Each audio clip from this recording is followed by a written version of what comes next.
Hey guys, this is Eric Weingartner with Weingartner Racing. Thanks for tuning in for this video. I'm going to try to give you an update of what's been going on in the shop. If you notice, there wasn't a video out on Wednesday when I usually do a product review, and the reason for that is because I put out one on Monday, so I was like, I'll just kind of skip it. And I know some of you were probably looking forward to it and it just didn't happen. Don't worry, I've got other stuff coming. I think I overwhelmed you because I felt like I did 3 days in a row of videos, so I try to limit myself. Anyway, today's video is kind of like a smorgasbord of stuff to talk about, and this will be one of the first ones. I think I'll title this one, How Not to Hide Your Port Work.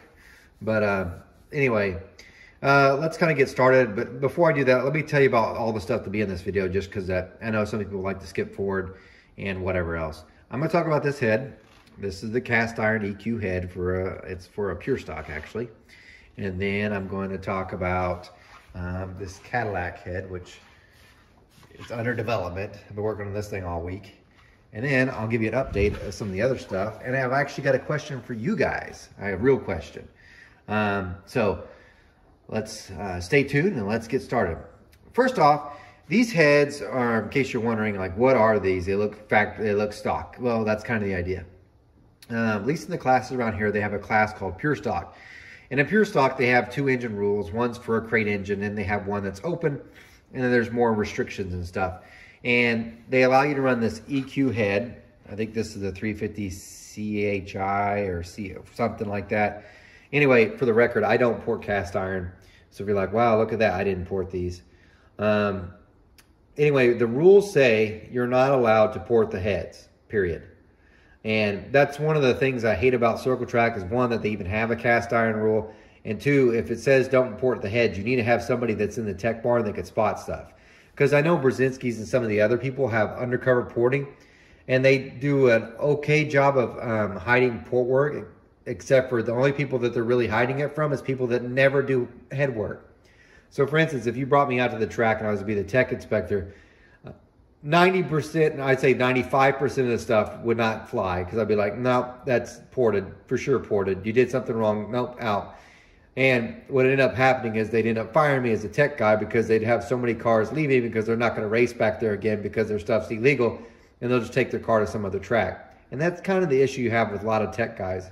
It's hard to be real strict when you know these are the guys paying for the bills for the track to run. So I do understand it.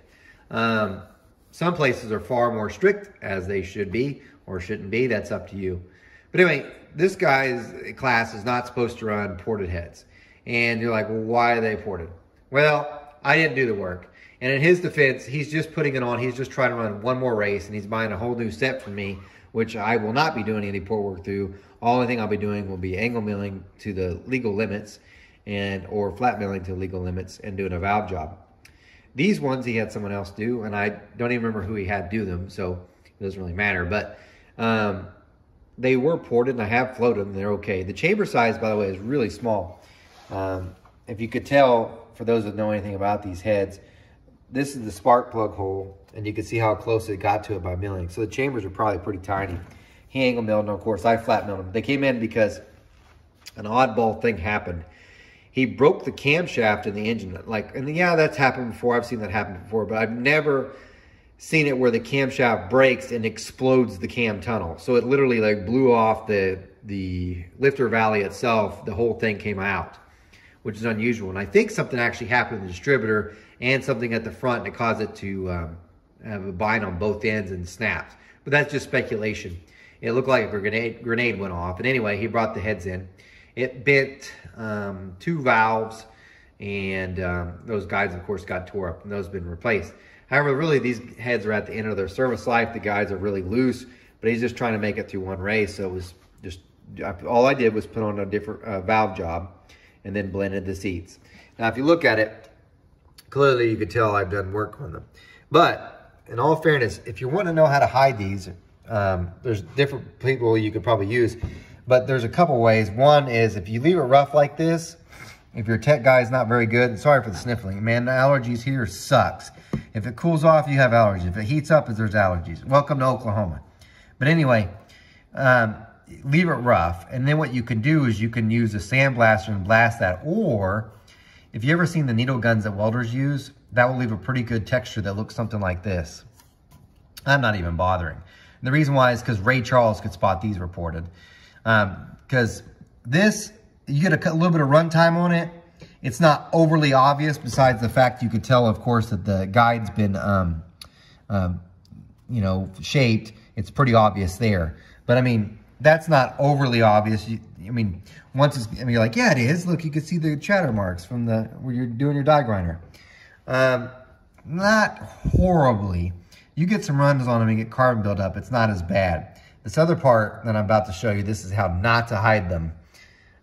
There's no way a tech guy, any tech guy, you could have local, you know, local Joe down the road who only works on lawnmowers could spot this one.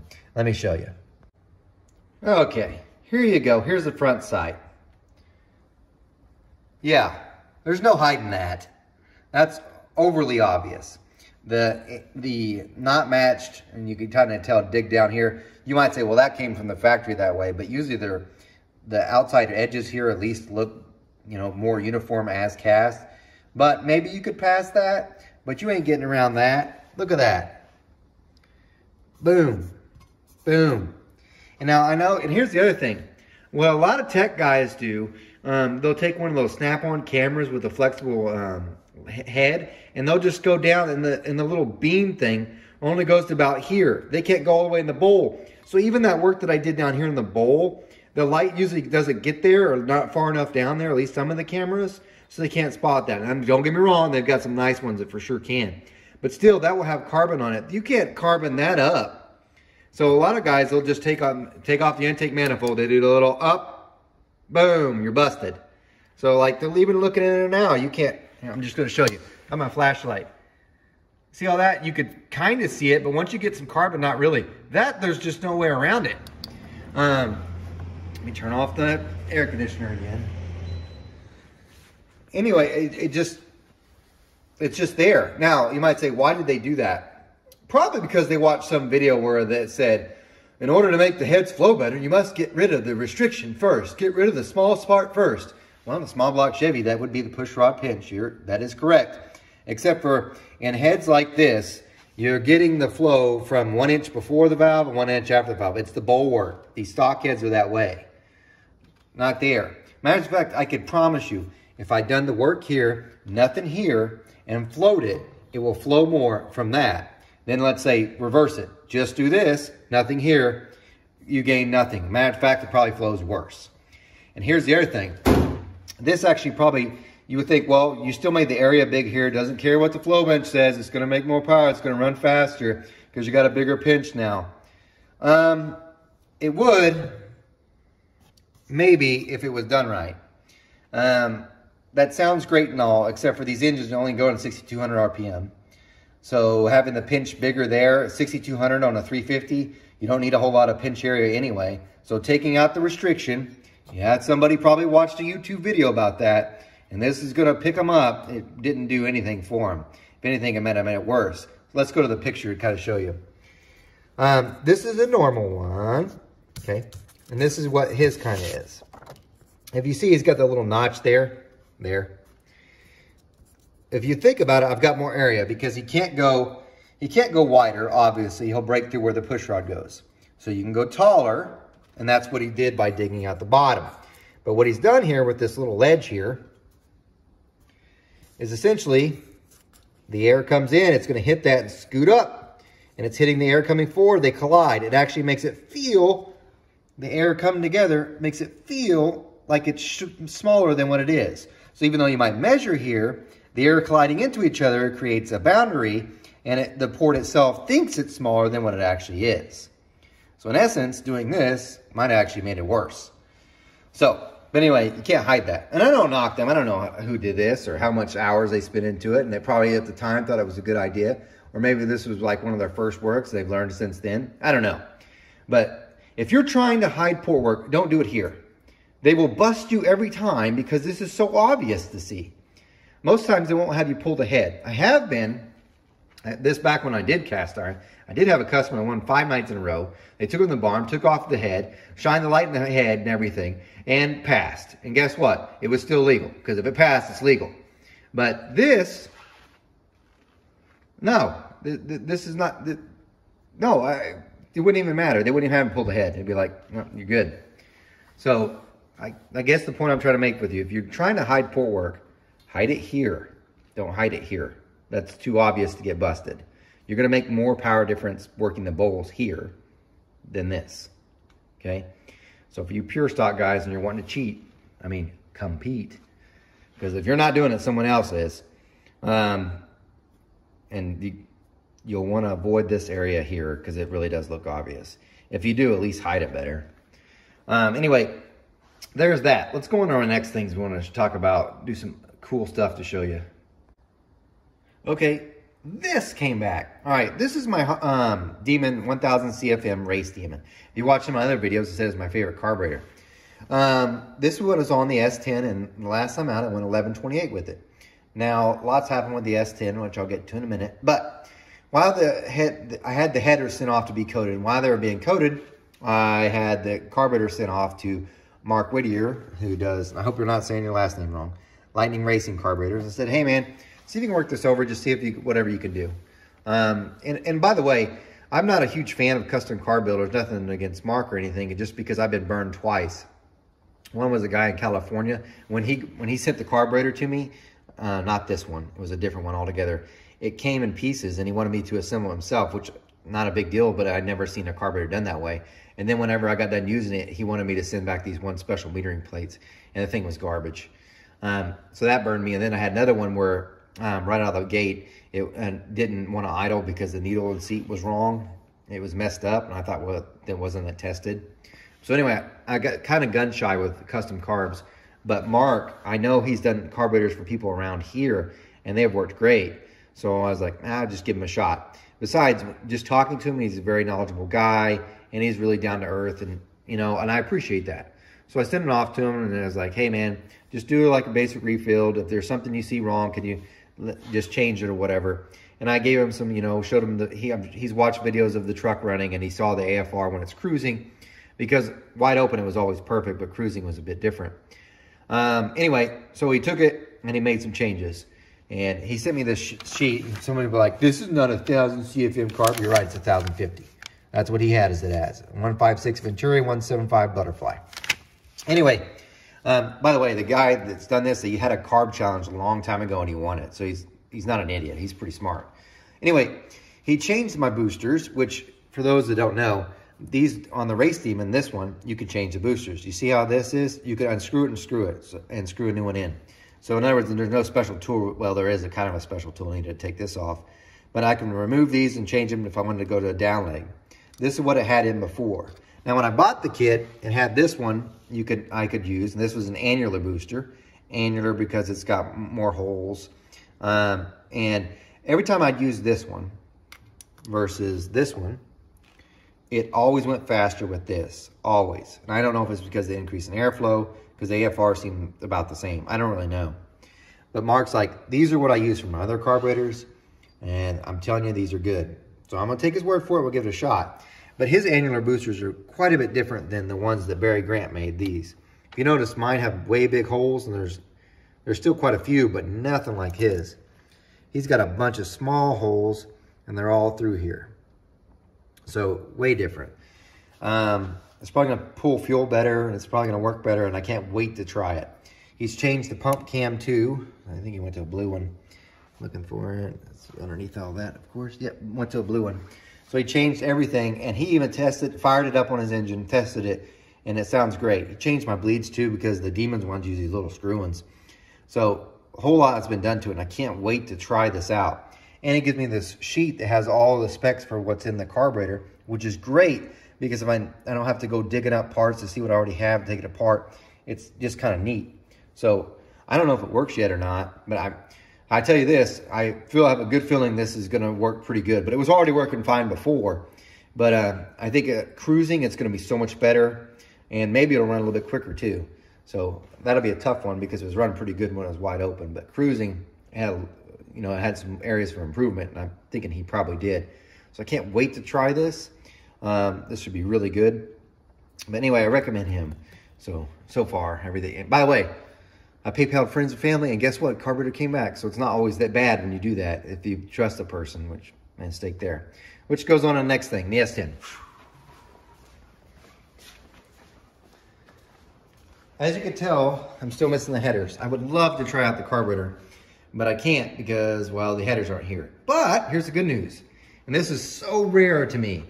I sent the headers off to Jet Hot to have them coated in their 2,000 degree ceramic coating. And they said, well, we'll have it back September 24th, which was like, oh, because I sent them off like at the 1st of September. No, I think longer than that, like middle of August. Anyway, they said it'll be done September 24th. I was like, man, that's a long wait, but it is what it is. I got an email today. Today is the 9th of September, and they're shipped out today, and I'll have them tomorrow on the 10th, which is fantastic, because that is, to me, it's super when you can not only get your delivery time, but get quicker than your delivery time. Because it's tough for me as a business, because there's so much things that can go wrong. So for them to get it, way to go. I still have to wrap them and put them on, and then I have to put the steering shaft back in, go get the truck, get alignment, put the exhaust system back on, actually put part of the exhaust system on, go take it to the muffler shop, have the rest put on. When I go to the drag strip, by the way, I'm probably gonna run open headers the first time. Well, not open headers, I'll have an 18-inch extension with the, and by the way, the sniper's on it, so I still have to put an O2 bung in so this thing runs. I need the O2 bung anyway, because when the carburetor goes on, I wanna check that. So I'm probably gonna do maybe both ways at the track, sniper and then the Demon, or just the Demon. Because if this starts acting weird with the new headers, I'm just switching the carburetor. Anyway, there's that. And last thing, okay, maybe second to last thing, because I forgot I gotta ask you guys one question. Okay, if you watch my last videos, one of them about I got scammed. And I talked about the helmet and how the guy took my helmet and my money. Well, I didn't get my helmet back. I know it looks like I did. No, I had to buy a new one. So that guy never responded to me, but I do appreciate, because I put that video out just more like in case someone wants to use him again, the Uptown graphics, they don't get scammed. But I got so much response, and there's a lot of good stuff happened from it. So one, I went ahead and bought a new helmet. This is the exact one, not the exact one. This is just like the one I'd sent the guy in Uptown Graphics, Michael Dimby. I sent him one just like this. But anyway, you guys had commented, and I got to tell you, thank you, audience. I'm super surprised that I got two people were really helpful. One, I got this, and I told you about my fire jacket. I really wanted to get my spider on it, and I couldn't find anybody here that could do it. And trust me, I asked a lot of people. Someone got a hold of me, and they have an embroidery place, and they said, yeah, man, I could do that, no problem. They'll put a spider on the front, and then with my name, and then a spider on the back. I was like, sweet, how much it could be? It was like 150 bucks. Shocked me. I was like, okay, fine. Send it off. So my didn't require a payment up front either. So I was like, super. So sent off my jacket. That's being done. And legit checked them out too, because I didn't want to make a mistake again. Super happy about that. And then this, because I still wanted to get my helmet painted. I want this to look like Venom. I'm a huge Venom fan. I don't know if you know that, but I am. And several of you gave recommendations. One of them recommended Mr. Paint, which was the guy that does Murder Novas. I did get a hold of him. He's high, and rightfully so. If you do good work, you should charge a premium for it. But he wanted $1,700 to paint the helmet. And that was just out of my price range. It's probably well worth it. I don't want to take anything away from him. It's probably well worth it, and he seemed like he gets a lot of stuff, and he probably has a lot of stuff to do. Either that, or he's like, I don't want to do it, so I'm going to quote you high. I don't know. But regardless, it's probably well worth it. However, this is a crazy story. So where we live, we have a septic tank, which you're like, what's this got to do with the story? Just bear with me. Anyway, like a year or so ago, I had my wife had a call to have it pumped, just kind of routine maintenance, and she called some random company, and they got a hold of us. They fixed the septic tank. Well, I didn't think anything about it. Well, my wife, her name's Carrie. She's a great woman. She puts up with me. Anyway, she texted me today this message from someone else, and it was from the guy who did our septic, and he said, hey, I saw your husband's video about the, he was like, hey, I saw your husband's video. Has he looked into this guy, Greg Tudor? He paints here locally. Well, I want you to know beforehand, before I ever set the helmet off, I couldn't find anybody. And maybe because I just wasn't looking in the right spots. Well, he recommended Greg Tudor, but he misspelled it, which is probably a reason why it took so long to find it. But I did. and I found him, and he's here local in Tulsa. He's got a shop on Memorial, which great. If I have to get my helmet back, at least I can go right down the road to get it. And he's like, yeah, I'll paint it, no problem. And a great price. It's actually cheaper than what it was, which I didn't care about the price to an extent. $1,700 a little bit much, but anyway, he's like, yeah, I'll paint it, no problem. And he's gonna paint it and do everything and have it look that way. So I'm gonna probably take it to him maybe next week and get that done. I'm hoping to get this done, the jacket back, the helmet painted before the throwdown at T-Town, because I'm gonna take the Camaro out and race it. I wish it was in one of the faster classes, probably in their 6.0 index, which I hate doing, but I really love that race, but there's not a lot of classes that the Camaro can compete in. And the only other class is Pro Street, and they're on 450s in the 8th, and I'm a 540, so maybe I'll go there to qualify number 16, I don't know. But anyway, so I want to get back before that because there's a lot of kids there. I mean, this place would be packed, Tulsa is for that, so it's a huge deal. Kids are there, that kind of looks cool, whatever. But anyway, that's one thing. And then here's my last thing for you, and thanks for making it through the video. I've got a question for you. Last thing, and here's the question. This is the seat and guide machine that I have. It's Rotler Sg7. It works pretty good. You just got to know how to use the machine. So you can't, like the bigger machines like their 8 and stuff, you can just let it eat into a seat and be fine. This 7, because the spindle's smaller, you got to be careful. In other words, you can't just let it feed right in, otherwise you're gonna have some bad run out. So as long as you know what you're doing with it and how to use the machine, you'll be okay. The one thing that I don't like about it's the chatter, and that one sometimes can be a fight to get through, especially on like powdered metal seats. For instance, if I get the Brodix IK heads, those powder metal seats, it probably takes me twice as long to do a normal set of seats. Like the Dragon Slayers, they'll cut in perfect. But the powder metal seats, because they're harder, they are sometimes just a pain. But anyway, here's the question. I got this in a PRI magazine, which I'm hopefully going to go to PRI. I've got a hotel scheduled. I just got to get an airline flight if there's any left. But anyway, this came in, and this says Robbins, and it says SG8. Well, I looked at Rotler. They no longer sell the SG8, so Robbins does. And I looked at it, and I was like, well, it looks just like the Rotler. And it turns out they made the Rotler machines. They probably made this machine, evidently, which these are made in India. Anyway, my question for you guys is this. Does anybody have this machine? And if you are, do you use it? And how does it work? Is it good? Is it bad? Whatever. That's my true question. For you guys hobbyists, you may not have one, but just a question. I don't know that I'm going to switch my machine because this is paid for, been paid for years. And it does work good. It could take me longer. Like I've used an SG8. This takes twice as long to do a valve job as the SG8 just because you have to be slower about how you use it. But anyway, I want to know if anybody has used that. So also this variable speed thing looks amazing. And so anyway, if you do, just maybe put a comment, or you can email me or call me. I may not be able to answer, but you can call me. Anyway, thanks for watching. Make it through this long video again. Upcoming videos, I don't know what I'm gonna talk about, but I do have a Brodix IK head here that I'm gonna do a product review on next Wednesday. But Sundays, I don't know yet, but look forward to something. Take care.